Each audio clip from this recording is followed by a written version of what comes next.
Infertility. A discussion on the reproductive health is incomplete without a proper mention of infertility. Infertility का जो discussion है वो reproductive health के अंदर आता है और रिप्रोडक्टिव हेल्थ चैप्टर के अंदर इनफर्टिलिटी का मेंशन किए बिना ये पूरा का पूरा जो चैप्टर है वो अधूरा है. That is the meaning of the first line. A large number of couples all over the world including India are infertile. ज़्यादा मात्रा में जो कपल्स है वो वर्ल्ड के अंदर क्या है, इनफर्टाइल है. उसके अंदर इंडिया भी आता है. ऑब्वियसली इंडिया भी उन कंट्रीज़ में अब आने लग गया है जहाँ पर इनफर्टिलिटी के केसेस शो हो रहे हैं. That is they are unable to produce children in spite of unprotected sexual cohabitation. यानी कि बेसिकली अनप्रोटेक्टेड सेक्सुअल इंटरकोर्स के बावजूद वहाँ पर क्या हो रहा है, इनफर्टिलिटी हो रही है, यानी कि चिल्ड्रन प्रोड्यूस नहीं हो रहे हैं. अनप्रोटेक्टेड सेक्सुअल कोहेबिटेशन के बाद भी, यानी कि अनप्रोटेक्टेड सेक्स के बाद भी वहाँ पर क्या हो रहा है, जो फर्टिलिटी है वो नहीं हो पा रही है. जो पेरेंट्स है वो कंसीव नहीं कर पा रहे हैं. The reasons for this could be many, यानी कि बहुत सारे कारण हो सकते हैं. Physical, congenital disease, drugs, immunological or even the physiological. यानी कि इसके अंदर कुछ कारण बताए हैं. सबसे पहला जो कारण है वो है फिजिकल, यानी कि शारीरिक. दूसरा है कोजेनाइटल. कोजेनाइटल का मतलब होता है जन्मजात, या फिर कोई डिजीज़ हो, सेक्सुअल ट्रांसमिटेड इन्फेक्शन हो, कोई ड्रग्स रिलेटेड प्रॉब्लम हो, या फिर इम्यूनो सिस्टम, यानी कि आप लोगों के इम्यून सिस्टम में कोई प्रॉब्लम हो, या फिर कोई साइकोलॉजिकल प्रॉब्लम हो. इस तरीके से the reason for this could be many. Physical, congenital disease, drug, immunological or even physiological. In India often female is blamed for the couple being childless, but more often than not the problem lies in male partner. यानी कि कई बार क्या होता है कि जो India है या फिर किसी भी बहुत से जो कंट्रीज़ है, जो डेवलपिंग कंट्रीज़ है या फिर जो डेवलप कंट्रीज़ है, उनमें क्या होता है कि फीमेल को ब्लेम किया जाता है चाइल्ड न होने के कारण. लेकिन इसमें ज़्यादा कई बार हम लोग अगर ठीक तरीके से देखें तो उसमें मेल की भी गलती होती है. हम लोग पर्टिकुलरली किसी भी एक पार्टनर को इसका दोषी नहीं ठहरा सकते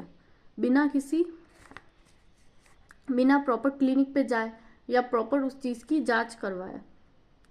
specialised health care units, that is infertility clinic etc. could help in diagnose and corrective treatments of some of these disease and enable these couple to have children. यानी कि फर्स्ट ऑफ ऑल सबसे पहले तो ये लोग clinic पे जाते हैं, वहाँ पर डॉक्टर इन्हें पर्सनली एडवाइस करते हैं और इन्हें पर्टिकुलरली उस प्रॉब्लम के बारे में बताते हैं कि प्रॉब्लम कहाँ है.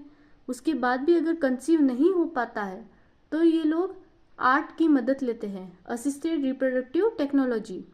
However where such corrections are not possible, the couples could be assisted to have children through certain special techniques commonly known as assisted reproductive technology art. अब हम लोग बात करेंगे इन विट्रो फर्टिलाइजेशन के बारे में. In vitro fertilisation, in vitro का मतलब होता है outside. The fertilisation outside the body in almost similar condition as that in the body followed by embryo transfer is one of the search method. यानी कि सबसे पहले क्या होता है कि बॉडी के बाहर फर्टिलाइजेशन होता है. फीमेल से ओवम कलेक्ट कर दिया जाता है और जो मेल होता है उससे स्पर्म को कलेक्ट कर लिया जाता है. फिर फर्टिलाइजेशन को लैब में करवाते हैं. उसके बाद जो एम्ब्रायो बनता है उसे फीमेल बॉडी के अंदर ट्रांसफर कर दिया जाता है. अब एम्ब्रायो ट्रांसफर के भी दो मेथड है. In this method properly known as a test tube baby programme the ova from the wife और द डोनर या फिर फीमेल. बेसिकली यहाँ से क्या होता है कि ये जो पूरी चीज़ है ये लैब में स्टेरलाइज मेथड के थ्रू होता है और इसे हम लोग जो जनरल टर्म यूज करते हैं वो होता है test tube baby. The ova from the wife donor female and the sperm from the husband donor male are collected and are included to form zygote under stimulated conditions in the laboratory. The zygote or early diagnosed with up to 8 blastomere could then be transferred into the fallopian tube zygote intrafallopian transfer।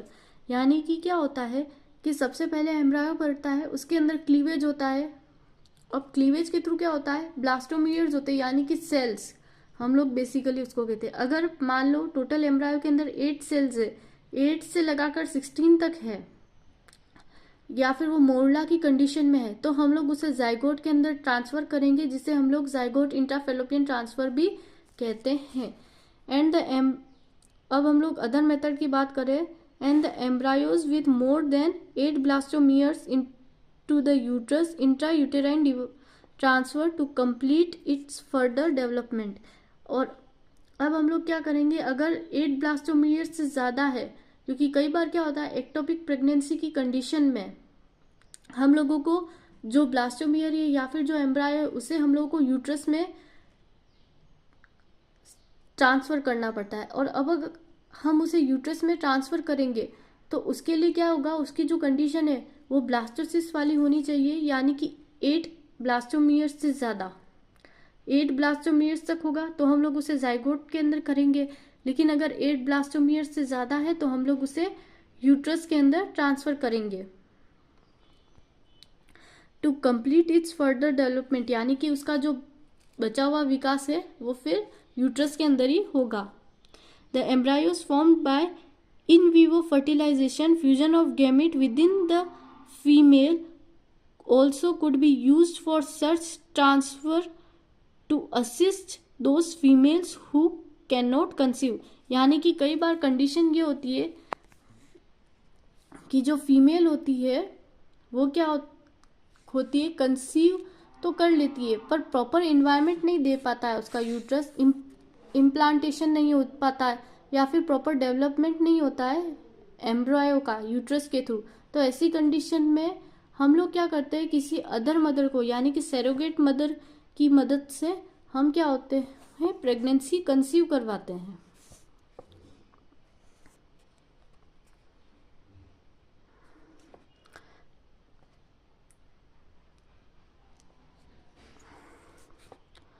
Transfer of ovum collected from a donor into the fallopian tube gift, gamete intrafallopian transfer of another female who cannot produce one but can provide the suitable environment for fertilization and further development is another method attempt।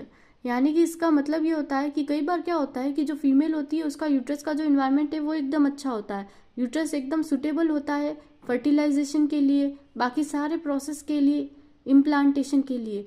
पर क्या होता है कि जो ovum होता है वो produce ही नहीं कर पाते हैं, यानी कि जो फीमेल है वो उसे इन्वायरमेंट तो प्रॉपर दे सकती है, हर चीज़ का डेवलपमेंट हो सकता है, पर वो ओवम ही प्रोड्यूस नहीं कर पा रही है। तो ऐसे में वो लोग क्या कर सकते हैं, ओवम डोनर से हेल्प ले सकते हैं, जिसके अंदर क्या होता है कि कोई डोनर होता है वो अपना ओवम उस फीमेल को डोनेट करता है, फिर वो जो ओवम है वो बेसिकली फीमेल के फैलोपियन ट्यूब के अंदर ट्रांसफ़र किया जाता है, उसके बाद फर्टिलाइजेशन उसी फीमेल के अंदर किया जाता है और फिर बाद में ओवम ट्रांसफ़र, फर्टिलाइजेशन और एम्ब्रायो का फर्दर डेवलपमेंट होता है यूट्रस में। अब नेक्स्ट मेथड पे आते हैं, intracytoplasmic sperm injection is another specialised procedure to produce embryo।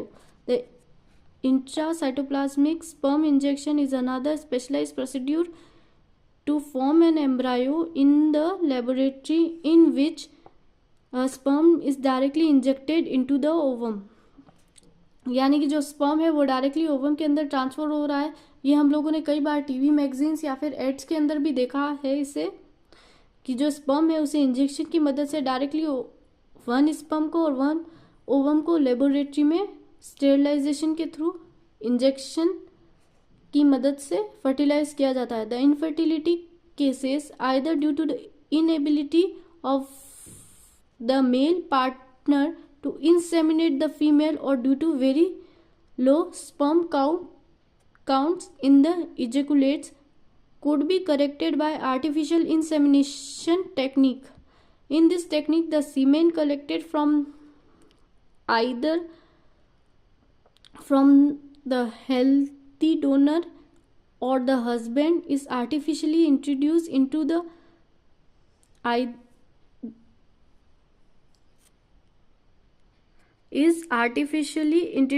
either into the vagina or into the uterus, that is intrauterine insemination of female. इसका मतलब ये है कि आर्टिफिशियल इंसेमिनेशन के अंदर क्या होता है, जो मेल है उसके स्पर्म को पहले लिया जाता है, उसकी लेबोरेटरी में जांच की जाती है, उसके अंदर क्या होता है, स्पर्म काउंट कम होता है या फिर मान लीजिए स्पर्म अब्सेंट है, ऐसी बहुत सारी कंडीशन होती है। अगर इस तरीके की कंडीशन मेल में पाई जाती है तो ऐसी सिचुएशन में क्या किया जाता है कि कोई डोनर होता है या फिर मान लीजिए कई बार तो क्या होता है स्पर्म प्रेजेंट ही नहीं होते हैं, तो ऐसे में तो डोनर की मदद ली जाती है। और अगर लो स्पर्म काउंट होता है तो उसी मेन से हम लोग क्या करते हैं, स्पर्म कलेक्ट कर देते हैं सीमेन से, और फिर वो जो स्पर्म है उन्हें क्या किया जाता है, वेजाइना के अंदर इंजेक्ट किया जाता है या फिर यूट्रस के अंदर इंजेक्ट किया जाता है। Through options are many, all these techniques require extremely high precision handling by specialized professionals and expensively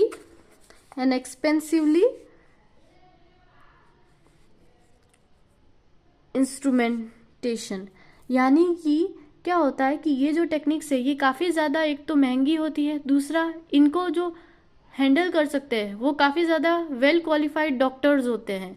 और ऐसे में क्या होता है, जो कपल्स है उनके ऊपर क्या होता है, फाइनेंशियली काफ़ी ज़्यादा इसमें लॉस रहता है। वैसे तो कोई लॉस होता नहीं है बट फिर भी फाइनेंशियली काफ़ी लार्ज अमाउंट होता है। Therefore, these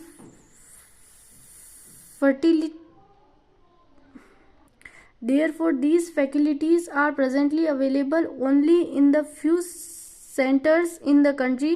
ये जो है ये हमारी कंट्री में कहीं कुछ नामी शहर है वहीं पर ही प्रेजेंट है।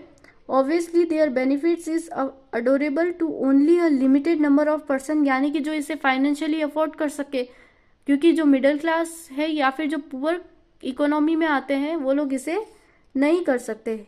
Emotional, religious and social factors are also deterrence in the adoption of this method. Basically ये क्या है, कुछ प्रॉब्लम्स है जैसे इमोशनल, रिलीजियस या फिर सोशल फैक्टर।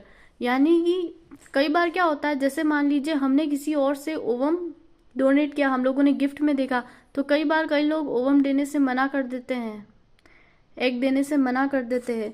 या फिर कई बार जो स्पर्म है, कई बार जो स्पर्म डोनर की हम लोग बात करते हैं, बहुत से लोग इसे एक्सेप्ट नहीं कर पाते हैं। ये सारी वही प्रॉब्लम्स है। Since the ultimate aim is of all the procedures is to have children in India, we have so many orphaned and destitute children who would probably not survive till maturity unless taken care of। यानी कि इसका मतलब ये है कि हमारे India में क्या है, अनाथालय है, वहाँ पर क्या है, ऐसे बहुत सारे बच्चे हैं जो अपने टीन एज तक यानी कि 13-14 साल। बेसिकली इस लाइन का मतलब ये है कि हमारे इंडिया में क्या है, ऐसे बहुत सारे बच्चे जो क्या होता है कि अपने 13-14 साल की आयु तक भी जीवित नहीं रहते, क्योंकि उनका कोई ख्याल रखने वाला ही नहीं है। फिर ऐसी कंडीशन में अगर हम उन बच्चों को अडॉप्ट करते हैं तो इससे दोनों काम हो जाता है। एक तो हम जो अपना पेरेंटहुड यानी कि हम लोग जो बच्चे चाहते हैं, जो कपल्स जो बच्चे चाहते हैं, वो उनकी भी इच्छा पूरी हो जाती है। दूसरा, उन बच्चों को भी रहने के लिए एक अच्छा सा सहारा मिल जाता है। Our laws permit legal adoption and it is as yet one of the best methods for couples looking for parenthood.